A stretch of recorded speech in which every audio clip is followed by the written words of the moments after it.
ETP effluent treatment plant, इसकी 3 स्टेजें होती है, primary stage, secondary stage, tertiary treatment stage. आज हम आपको 2 तरह के ईटीपी प्लांट की वर्किंग प्रोसेस समझाएंगे और सामने दिखाएंगे भी। ये ईटीपी प्लांट है, ये पोर्टेबल ईटीपी प्लांट है, यानी ये ईटीपी प्लांट बने बनाया आता है और इसको आपको डायरेक्टली लगाना होता है। पोर्टेबल ईटीपी प्लांट में आपको वही सब चीज़ें मिलेंगी, screen chamber, grit removal tank, equalization tank, उसके बाद में dosing pump, reaction tank, flotation tank, polymer की dosing, primary clarifier, secondary clarifier, उसके बाद में आपका एक्टिवेटेड कार्बन फिल्टर, फिर फाइनल ट्रीटेड टैंक। ये क्या है कि पोर्टेबल ईटीपी प्लांट होता है।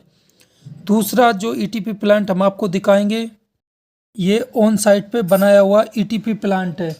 इस ईटीपी प्लांट में खास बात ये होती है, इसका जो वैलिडिटी है वो एक लंबे टाइम तक की वैलिडिटी होती है। ये ईटीपी प्लांट आपका 100 साल से भी ज़्यादा चल जाता है, क्योंकि ये ईटीपी प्लांट हम डिजाइन करके देते हैं और ये ईटीपी प्लांट सीमेंट, ईंट या अन्य मटेरियलों से बनता है। इस ईटीपी प्लांट में जो बिजली की खपत है वो ना के बराबर होती है, क्योंकि हम इस ईटीपी प्लांट को इस तरह से डिजाइन करते हैं कि इसमें बिजली की खपत ना के बराबर आती है। इस तरह के हमने काफ़ी सारे ईटीपी प्लांट लगवाए हुए हैं पूरे भारत में। अगर आप भी अपनी इंडस्ट्रीज़ में इस तरह का ईटीपी प्लांट लगवाना चाहते हैं या फिर आप ऑपरेटर बनना चाहते हैं, तो हम आपको दोनों तरह के ईटीपी प्लांट की प्रोसेस बिल्कुल आसान तरीके से सिखाएंगे, जिससे आप ईटीपी प्लांट को चला सके, ऑपरेटर बन सके। साथ में आप अगर ईटीपी प्लांट एनालिसिस सीखना चाहते हैं, पानी की टेस्टिंग करना चाहते हैं, तो हम आपको ईटीपी प्लांट के पानी की जितनी भी टेस्टिंग होती है वो सभी टेस्टिंग, इसके अलावा आप ड्रिंकिंग वाटर की टेस्टिंग, आरओ, एसटीपी की टेस्टिंग हम आपको सिखाएंगे। चलिए तो शुरुआत करते हैं प्रोसेस की। सबसे पहले हमारा आता है crude water tank. Crude water tank एक ऐसा टैंक है जो भी आपका edible oil, chemical industries, dairy industries, FMCG industries, food industries, किसी भी इंडस्ट्रीज से जो भी पानी निकलता है वो पानी सबसे पहले आ जाता है क्रूड वाटर टैंक में। इस टैंक में आपका क्रूड वाटर आ जाता है। तो क्रूड वाटर से क्या है, जो भी गंदगी है, जो भी कुछ होता है वो इस टैंक में रहता है। इस टैंक से पानी को हम फॉलो करके आगे ले लेते हैं हम बार स्कैनिंग में। ये नंबर 2 पे क्या आ जाता है, बार स्कैनिंग। बार स्कैनिंग क्या होता है, आपको सामने दिखाई दे रहा है। बार स्कैनिंग इस तरह से होता है, एक लोहे का होता है जिसको विशेष डिजाइन करके बनाया जाता है इस तरह से। अब इसमें होता क्या है, ये टैंक में लगा होता है। इसमें क्या होता है, जैसे ही पानी आता है, अब आपका पानी, मान लीजिए आपके पानी के अंदर आ रहे हैं, पेपर आ गया, पॉलीथीन आ गई, या कोई बोतल आ गई, या कोई भी कचरा आ गया, कोई कपड़ा आ गया, कुछ भी, तो वो सब कचरे को ये यहाँ पे रोक लेता है। अब जब कचरा यहाँ पे रुक जाएगा तो पानी को हम अगले टैंक में ट्रांसफ़र कर देंगे। तो इस चैम्बर को बोलते हैं बार स्कैनिंग चैम्बर। बार स्कैनिंग चैम्बर वो चैम्बर होता है जहाँ पर पानी के साथ में कोई भी गंदगी आती है, हैवी गंदगी, कपड़ा हो, बोतल हो, पॉलीथीन हो, या कुछ भी आए, उसको हम यहाँ पे रोक देते हैं। तो इस तरह के चैम्बर को हम बार स्कैनिंग चैम्बर बोलते हैं। ये नंबर 2 पे आ जाता है। क्रूड वाटर को सबसे पहले लाते हैं हम बार स्कैनिंग चैम्बर में। तो यहाँ पे आपका पानी के अंदर जो भी कचरा होगा, जो भी आपकी बोतल होगी, कुछ भी होगा, वो सब यहाँ पे रुक जाएगा। उसके बाद में हम इस पानी को आगे ले जाते हैं टैंक नंबर 3 में। टैंक नंबर 3, इस टैंक को हम ग्रिट चैम्बर के नाम से जानते हैं। किस नाम से जानते हैं, ग्रिट चैम्बर। ग्रिट, इसका मतलब क्या होता है, ग्रिट का मतलब होता है पत्थर, स्टोन। इस तरह के स्टोन, ये स्टोन प्राचीन नदियों के किनारे मिलते हैं, नदियों के अंदर मिलते हैं, विशेष साइज के स्टोन होते हैं। तो इन सब स्टोनों को हम ग्रिट नाम से बोलते हैं। और ऐसा चैम्बर जिसके अंदर ग्रिट रखे होते हैं उसको बोलते हैं हम ग्रिट चैम्बर।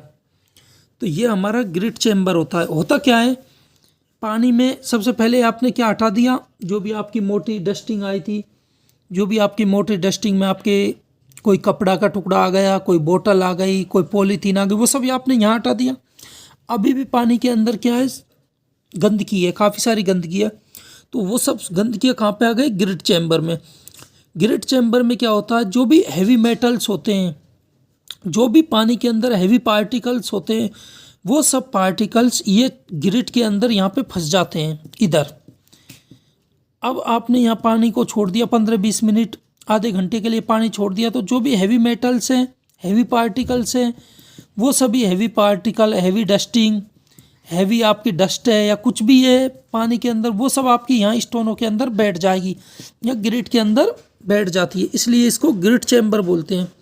जब हैवी डस्टिंग ग्रिट के अंदर बैठ जाएगी तो बाकी का पानी क्या है, ऊपर आ जाएगा।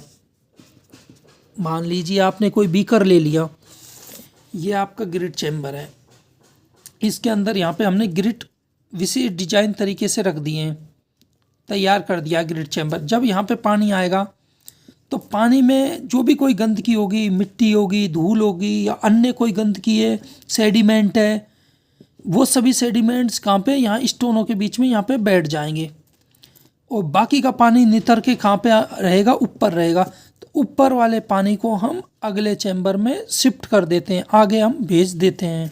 बिल्कुल सिंपल है। ग्रिट चैम्बर से जो अगले टैंक में जाता है वो होता है oil Greece tank. Oil Greece tank, क्योंकि अब तक तो हमने यहाँ पे तो देखो कपड़े, प्लास्टिक बोतल, जो सब कुछ थी वो यहाँ पे निकाल दी, उसके अंदर मिट्टी, डस्ट, सेडिमेंट्स, वो सब यहाँ पे स्टोनों पे बैठा के ग्रिट चैम्बर के नीचे निकाल दिए। उसके बाद में ये आ गया ऑयल ग्रीस टैंक। अब क्या है कि जो आपका पानी है, पानी आपका डेयरी इंडस्ट्रीज से आया है, आपका ऑयल इंडस्ट्रीज से आया, आपका रिफाइनरी प्लांट से आया है, सॉल्वेंट प्लांट से आया है, एग्रोकेमिकल प्लांट से आया है, आपका ऑटोमोबाइल प्लांट से आया है, आपका केमिकल प्लांट से, फूड इंडस्ट्रीज से, वाटर इंडस्ट्रीज, कोई भी इंडस्ट्रीज से पानी आया है। पानी के अंदर क्या है, ऑयल होता है और ग्रीस होती है। तो ऑयल ग्रीस के लिए हम यहाँ पे एक टैंक बनाते हैं, जिस टैंक का नाम है oil Greece tank. Oil Greece tank में हम 2 मेथडों का यूज करते हैं। 2 मेथड इस तरह से हैं। ये आपका ऑयल ग्रीस टैंक हो गया। एक तो मेथड आता है आपका मैनुअल और एक आता है ऑटोमेटिक। ऑटोमेटिक में तो क्या है, यहाँ पे एक फैन बेल्ट लगी हुई होती है। फैन बेल्ट क्या करती है, ये इस तरह से रन करती है, नीचे से ऊपर, ऊपर से नीचे, ऐसे रन करती है ये फैन बेल्ट। जब फैन बेल्ट रन करती है तो पानी के अंदर जो भी ऑयल ग्रीस होगा उस सब को ये फैन बेल्ट यहाँ पे निकाल देती है बाहर ड्रम में। एक मेथड तो आपका ये हो जाता है। ऑयल ग्रीस टैंक में ये ऑटोमेटिक होती है, मशीनरी मेथड होता है। ये मेथड आपका 1.5 लाख के समथिंग पड़ जाता है। ये मेथड महंगा पड़ता है क्योंकि इसमें मशीनरी का उपयोग होता है।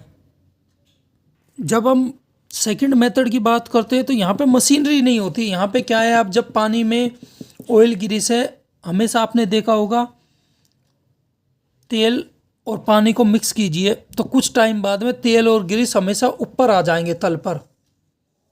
कभी भी आप देख लेना, आपने एक गिलास में तेल ले लिया या ग्रीस ले ली गंदी या कैसे भी और पानी में पटक दिया, कुछ टाइम बाद में देखोगे आप उसकी लेयर अपर आ जाती है, अपर लेयर आ जाती है।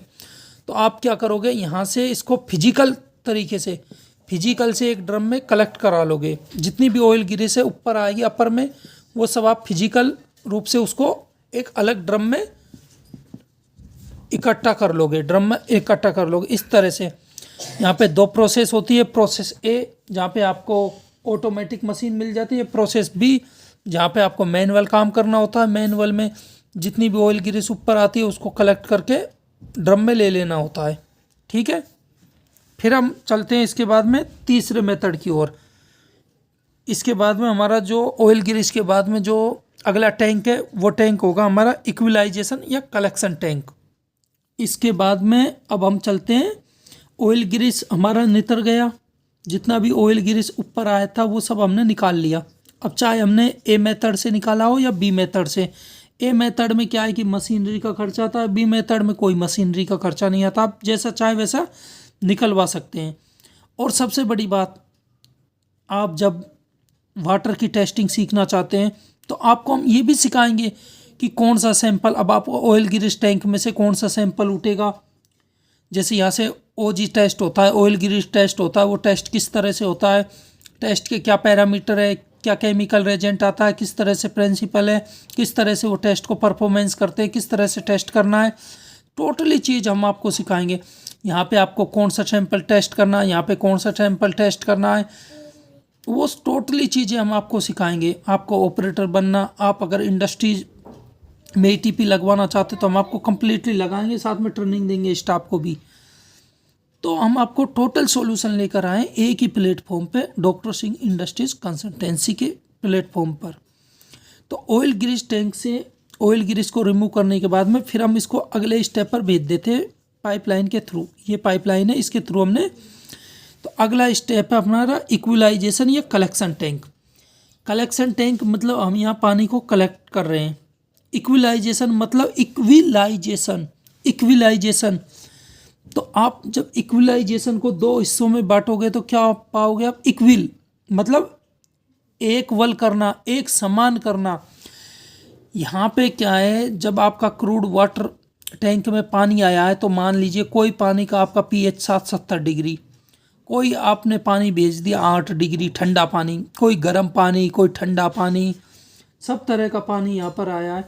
तो पानी का टेम्परेचर अलग अलग था, पानी के अंदर किसी पानी में तो कम डस्टिंग थी, कम केमिकल था, किसी में ज़्यादा केमिकल था, किसी में क्या था, तो अलग अलग तरीके का। मान लो लॉन्ड्री प्लांट है, लॉन्ड्री प्लांट में किसी में कपड़े का कलर भी छूट के आया है, किसी में खाली ग्रीस आई है। ऑटोमोबाइल प्लांट में किसी बाइक के अंदर ज़्यादा ऑयल ग्रीस आ गई है, किसी में नहीं आई है, किसी का टेम्परेचर कम था, किसी का टेम्परेचर ज़्यादा था।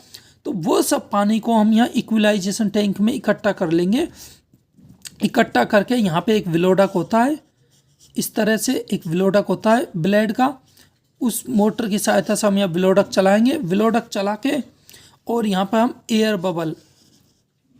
एयर बबल वाली मोटर लगा देंगे ताकि इसमें एयर दे सके। हम यहाँ पे थोड़ी एयर भी दे देंगे हल्की सी, और बाकी की हम विलोडक चलाएंगे ताकि पानी को इक्विलाइजेशन कर सके, इक्विल कर सके। इक्विल करने के बाद हम यहाँ से सैंपल आउट करेंगे, सैंपल उठाएंगे और यहाँ से हम इसका टेस्ट सैंपल का 2-3 टेस्टिंग होती है, वो टेस्टिंग करेंगे। टेस्टिंग करने के बाद में यहाँ पानी इक्विलाइजेशन हो जाता है, एक समान हो जाता है। तो उसके बाद में हम पानी को अगले टैंक में शिफ्ट कर देते हैं। पानी को इक्विलाइजेशन करने के बाद में पानी को हम अगले टैंक में शिफ्ट कर देते हैं। अगला जो हमारा टैंक होता है वो होता है हमारा न्यूट्रलाइजेशन टैंक। न्यूट्रलाइजेशन मतलब नाम से ही आपको समझ में आ रहा है, न्यूट्रलाइज मतलब केमिकल में 3 तरह के होते हैं। एक तो हो गया आपका एसिड, एक हो गया आपका बेस, एक हो गया आपका न्यूट्रलाइजेशन मतलब उदासीन। अर्थात एसिड में खट्टापन, इसमें कड़वापन या वो नमक जैसापन, ये होता है उदासीन अर्थात न्यूट्रल। अब मान लीजिए आपका पानी है, पानी में आपको पता है 1 से 14 पीएच होते हैं और 7 पीएच पर क्या होता है, न्यूट्रल। और न्यूट्रल को ही हम क्या बोलेंगे, न्यूट्रलाइजेशन। अगर आपका पीएच 2 है पानी का तो हम इस 2 पीएच को कहाँ पे लेकर आएंगे, 7 पीएच पर। अगर आपका पानी का पीएच 14 है तो 14 को भी हम कहाँ लेकर आएंगे, 7 पर। अर्थात जो हमारे पास पानी आया है इस पानी को हमको क्या करना है, न्यूट्रल करना है। और न्यूट्रल किससे होगा पानी, केमिकलों से, ऑर्गेनिक केमिकल, इनऑर्गेनिक केमिकल, दोनों तरह के केमिकलों से होगा। तो यहाँ पर हम जो 3 तरह के केमिकल काम में लेंगे, 3 तरह के जो केमिकल है वो हो गए एसिड डोजिंग, NaOH की डोजिंग, एलम लाई पोली, 3 तरह के chemical, acid dosing, NaOH dosing. और पंप की सहायता से या सिंपल तरीके से हम यहाँ डोजिंग करेंगे और इसको क्या कर देंगे, हम पानी को न्यूट्रलाइजेशन कर देंगे, न्यूट्रल करेंगे पानी को, या न्यूट्रल करेंगे। न्यूट्रल करने के बाद फिर से पानी में सैंपल उठाएंगे, सैंपल उठाने के बाद टेस्ट करेंगे, पानी न्यूट्रल हो गया है। जब पानी हमारा न्यूट्रल हो जाएगा, न्यूट्रल का मतलब क्या है, पानी का पीएच 7 हो जाएगा, 7 या फिर 7.05 के आसपास। जब न्यूट्रल हो जाएगा तो फिर हम न्यूट्रलाइजेशन टैंक से पानी को अगले टैंकर में शिफ्ट कर देते हैं, अगले टैंक में शिफ्ट कर देते हैं। न्यूट्रलाइजेशन के बाद में हम पानी को शिफ्ट कर देते हैं प्राइमरी क्लेरिफायर टैंक में। प्राइमरी क्लेरिफायर टैंक क्या होता है, आपने कीप देखी होगी, जिसको इंग्लिश में फनल भी बोलते हैं। फनल में क्या होता है, वो इस तरह की फनल होती है, सामने आप देख सकते हो इस तरह की फनल होती है। ये ऊपर से चौड़ी होती है, नीचे से सकली होती है। तो इसमें क्या होता है, जब पानी यहाँ पे प्राइमरी क्लेरिफायर में आता है तो पानी को क्या है, हमने जब न्यूट्रल किया है उसमें हमने एसिड की डोज की है, उसमें हमने बेस की डोज की है, उसमें हमने केमिकल की डोजिंग की है, उसमें हमने एलम लाई पॉली की डोज की है। तो उसके अंदर क्या है कि बहुत सारे सेडिमेंट्स बन चुके हैं, बहुत सारे गम्स बन चुके हैं और वो पानी पूरी तरह फट चुका है। तो यहाँ पे क्या होगा, प्राइमरी क्लेरिफायर में पानी की एक विशेषता होती है, जो भी उसके भारी या हैवी पार्टिकल्स होते हैं, जो भी पानी के अंदर हैवी या भारी पार्टिकल्स होते हैं, वो पार्टिकल्स हमेशा वजनदार होने के कारण नीचे चले आते हैं और बाकी का क्लीन पानी अपर में रह जाता है। अर्थात जब हम पानी इस तरह के फनल में लेते हैं तो क्या होगा कि पानी जो भारीपन होगा, जो उसमें सलज होगी, जो भी उसमें सेडिमेंट होगे, गम होगा, कचरा होगा, वो सब नीचे आ जाता है और बाकी का साफ पानी कीप में ऊपर रह जाता है। तो हम क्या है कि यहाँ से इसको ओपन करेंगे तो जितनी भी गंदगी आए, ये सब गंदगी कहाँ पे आ जाएंगी, यहाँ पे आ जाएंगी बेड पर। इसको क्या बोलेंगे हम, सलज बेड। क्या बोलेंगे हम इसको, 9 नंबर पर यहाँ पर ऊपर पानी रह गया, यहाँ पे आ गए सलज, इसको हम बोलेंगे सलज टैंक या सलज बेड। सलज बेड में क्या होता है, जितने भी आपके सेडिमेंट्स है, गम्स है या कोई कचरा है, वो सब यहाँ पे आ जाएंगे और इस कचरे के अंदर बहुत सारा ऑर्गेनिक इनऑर्गेनिक मेटल्स होता है। इसमें इतने अच्छे अच्छे पोषक तत्व होते हैं। ये सलज बेड में हम पानी नहीं रहेगा, इसमें पानी मात्र नाम का 1% या 1% से कम रहता है, बाकी की सब क्या रहती है, इसमें सलज होती है इस टैंक में। और साफ पानी प्राइमरी क्लेरिफायर में ऊपर हो जाता है। तो हम इसको तो आगे टैंक नंबर 10 में भेज देते हैं, पानी को तो हम आगे टैंक नंबर 10 में भेज देते हैं। लेकिन जो सलज होती है, ये सलज आप किसानों को बेच सकते हो, क्योंकि इसके अंदर काफ़ी सारे मेटल्स होते हैं जो पोषक तत्व के लिए बहुत अधिक अच्छे होते हैं। तो जब ये सलज बेड सूख जाती है तो आप इससे ऑर्गेनिक खाद भी बना सकते हो। ऑर्गेनिक खाद जैसे वर्मी कंपोस्ट खाद होती है, उसी तरह से ऑर्गेनिक फर्टिलाइज़र तैयार करके बेच सकते हो और अपनी आमदनी भी बढ़ा सकते हो। इतनी आमदनी बढ़ जाती है कि आपके ऑपरेटर का लगभग 20 से 25% खर्चा तो इससे निकल आता है, सलज से। इससे आप ऑर्गेनिक खाद बना सकते हो, फर्टिलाइज़र बना सकते हो। तो इस तरह से ये सलज आपकी बिक जाती है, ये आपका बाई प्रोडक्ट हो जाता है। अब जब यहाँ पानी जो ऊपर पानी रहा है निथर के, जो क्लीन पानी है, इस पानी को हम डोजिंग पंप से डोज दे देते हैं। जब हम इस पानी को टैंक नंबर 10 में, 10 नंबर टैंक क्या होता है, multi grade sand filter. Multi grade sand filter का एक टैंक होता है। इसमें हम पहले जाने से पहले हम बीच में रास्ते में क्या है, एक डोजिंग पंप रखेंगे। तो इसमें हल्का हल्का हम एक हमारा सीक्रेट डोज होता है, वो हम यहाँ डोजिंग पंप की सहायता से एक सीक्रेट डोज दे देते हैं। डोज देने के बाद में हम पानी को सबसे पहले इनलेट करते हैं मल्टी ग्रेड सैंड फिल्टर से। मल्टी ग्रेड सैंड फिल्टर का मतलब क्या होता है, इसमें जो फिल्टर की लेयर होती है उसमें अलग अलग तरह के फिल्टर होते हैं। मतलब फिल्टर में आपके सैंड फिल्टर, कार्बन, स्टोन और भी कई तरह के फिल्टर होते हैं इसमें मल्टीग्रेड। तो पानी को ये पूरी तरह फिल्टर कर देते हैं। यहाँ से पानी इनलेट आता है, यहाँ से पानी आउटलेट हो जाता है। इसमें पानी आता है, इसमें पानी आने के बाद में इस पानी को फिर हम आगे निकल जाता है अगले में। अगला जो हमारा होता है वो होता है हमारा एक्टिवेटेड कार्बन फिल्टर। ये हमारा एक्टिवेटेड कार्बन फिल्टर है। तो पानी यहाँ से आउटलेट होकर पानी ये देखो ऊपर से होते हुए कहाँ चला गया है, इनलेट हो गया एक्टिवेटेड कार्बन फिल्टर में।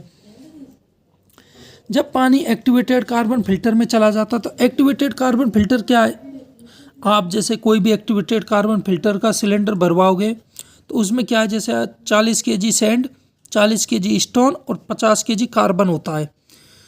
कई आपको इंडस्ट्रीज कई आपको आरओ बेचने वाले, ईटीपी बेचने वाले या पानी के टैंकर या ईटीपी प्लांट बेचने वाले इतने फ्रॉड करते हैं। वो आपको बताएंगे ये कम से कम नहीं तो 1.5 लाख का है, 2 लाख का है। ऐसा कुछ नहीं है। ये प्रोसेस बहुत ही सिंपल, बहुत ही आसान तरीके से हमने आपको दोनों तरीके बताए, पोर्टेबल और मैनुअल। अगर आप पोर्टेबल प्लांट बनवाना चाहते हैं तो पोर्टेबल बन जाता है। पोर्टेबल थोड़ा महंगा इसलिए होता है क्योंकि पोर्टेबल में अधिकतर जो प्रोसेस है वो सभी आपकी रेडीमेड बन के आती है। जब रेडीमेड कोई चीज़ बनती है तो आयरन से बनती है, लोहे से बनती है, कई तरह के उत्पाद से बनती है, तो वो महंगी पड़ती है और ट्रांसपोर्ट भी लगता है, कई तरह के खर्चे लगते हैं। जब आप उनको मैनुअल वहीं पे ऑन साइट पे बनवाते हो तो उसमें कुछ प्रोसेस ही बाहर से बनी बनाई आती है, बाकी की पूरी प्रोसेस वहाँ पे आपकी ईंट, आपकी सीमेंट, आप किसी भी तरीके से बनवा सकते हो और वो इलेक्ट्रिकल फ्री होती है। तो ऑन साइट पे जब आप बनवाओगे तो आपका मिस्त्री आपको बनाएगा, डिजाइन हम देंगे, उनको समझाएंगे हम, बाकी की पार्ट्स हम ला कर दे देते हैं। इसकी जो वैलिडिटी होगी मैनुअल की वो आपकी 100 साल से ऊपर वैलिडिटी होगी। पोर्टेबल है उसकी वैलिडिटी आपकी 10 साल 5 साल होगी, क्योंकि लोहा है, लोहा आयरन एक टाइम बाद में गल जाता है। तो कोशिश करना जितना ज़्यादा पोर्टेबल प्लांट ने परचेज करके आप मैनुअली बनवाना। अगर आप हमसे बनवाना चाहते हैं और हमसे आप ट्रेनिंग लेना चाहते हैं तो संपर्क भी आप कर सकते हैं। एक नंबर आपकी स्क्रीन पर चल रहा है। ये एक्टिवेटेड कार्बन फिल्टर हो गया। एक्टिवेटेड कार्बन फिल्टर और मल्टीग्रेड सैंड फिल्टर क्या है, हम यहाँ पे एक एक्स्ट्रा पंप लगा देते हैं। जो भी आपका पानी है, एक्स्ट्रा जो पानी है वो नीचे से निकल जाता है। मतलब हम जब चेक करते हैं कि पानी ठीक हो रहा है या नहीं हो रहा, फिर एक्टिवेटेड कार्बन फिल्टर से होके पानी यहाँ पे चला जाता है। ये होता है final treated water tank. Final treated water tank में पानी आने के बाद में हम इस पानी का एनालिसिस कर लेते हैं। इस तरह से आपकी ईटीपी प्लांट की प्रोसेस कम। अगर आप पोर्टेबल वाटर प्लांट लगवाना चाहते हैं, पोर्टेबल ईटीपी प्लांट लगवाना चाहते हैं, तो उसमें जो डिज़ाइन आती है वो इस तरह से आती है। स्किन चैम्बर आता है, आपको बताया था। उसके बाद में ग्रिट रिमूवल टैंक आता है। यहाँ पे आपकी जो भी डस्टिंग है, गंदगी है, वो सब हट जाती है। ग्रिट रिमूवल टैंक आता है, जो भी हैवी पार्टिकल्स होते हैं वो नीचे जम जाते हैं। उसके बाद में इक्वलाइजेशन टैंक आता है, यहाँ पे हम इक्वल कर लेते हैं। उसके बाद में हम पंपों के द्वारा पानी को आगे पहुँचाते हैं रिएक्शन टैंक में। और रिएक्शन टैंक में या न्यूट्रलाइजेशन टैंक नाम दे दो इसको, या रिएक्शन टैंक बोल दो या न्यूट्रलाइजेशन टैंक। उस दौरान हम बीच में एसिड NaOH और हमारा जो एलम पाई पॉली लाई तीनों की हम यहाँ डोजिंग कर देते हैं। उसके बाद में हम यहाँ pH भी चेक कर लेते हैं pH मीटर की सहायता से। उसके बाद में हम इसको अगले टैंक में कर देते हैं। फिर हम इसमें डोजिंग कर देते हैं। फिर हम प्राइमरी क्लियरिफायर में ले आते हैं। यहाँ से हम इसको सलज में ले आते हैं। प्राइमरी क्लियरिफायर का तो सलज आ गया बेड। बाद में हम इसको जो हमारा जो पानी है, पानी को हम यहाँ से ले जाते हैं मल्टी ग्रेड स्टोरेज टैंक में। मल्टी स्टोरेज ग्रेड टैंक से हम पानी को ले जाते हैं multi grade sand filter, activated carbon filter.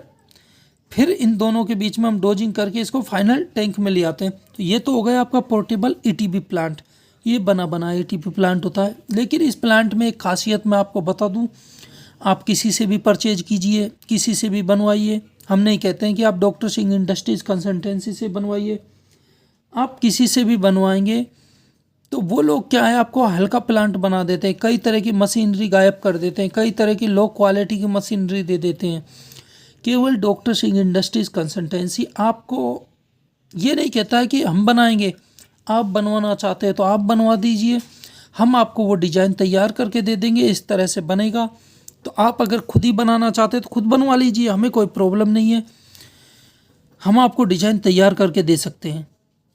जबकि अदर लोग क्या है कि आपको 6-7 लाख में 1 KLD 2 KLD का प्लांट चिपका देते हैं, जिसकी वैलिडिटी कच्चा लोहा होता है जो 2-3 साल में ख़त्म हो जाता है। ये तो हो जाता है पोर्टेबल ईटीपी प्लांट। लेकिन जब हम आपको बात करें मैनुअल प्लांट की, तो आप देख सकते हो यहाँ पे जो इन सीमेंट के मैनुअल प्लांट है इसकी वैलिडिटी 100 साल तक की होती है। इस टैंक से पानी इसमें आया, इसमें से पानी इसमें, इसमें से पानी इसमें। मतलब हम जो टैंक भी तैयार करते हैं, डिजाइन करते हैं, हम इस तरह के डिजाइन करते हैं कि आपका इलेक्ट्रिकल खर्चा भी ना के बराबर आता है। यहाँ पे कोई खर्चा नहीं होता, खर्चा केवल यहाँ पे आ गया, आप देख सकते हो विलोडक के रूप में। आपके यहाँ पे भी कोई खर्चा नहीं है, आपका प्राइमरी क्लियरिफायर में भी कोई खर्चा नहीं है। आपका थोड़ा खर्चा यहाँ पे आएगा इलेक्ट्रिकल का, इसको चलाने के लिए मोटर चाहिए होगी, डोजिंग पंप के चलाने के लिए मोटर चाहिए, हल्का सा खर्चा आपका इलेक्ट्रिकल यहाँ था। इस प्लांट की जो वैलिडिटी इसकी तो आपको 6 महीने में 1 साल में सर्विस करानी होती है। Activated carbon, multiple carbon, sediment filter की। और यहाँ पे आपका कोई खर्चा नहीं है, केवल साफ सफाई का खर्चा होता है। एक बार बना 100 साल तक नहीं जाएगा ये प्लांट। तो आपके पास में आज हमने आपको दोनों तरह के प्लांट सिखाए, manual ETP plant, portable ETP plant. अगर आप ईटीपी प्लांट अपनी इंडस्ट्रीज़ के लिए बनवाना चाहते हैं तो आप हमसे संपर्क कर सकते हैं।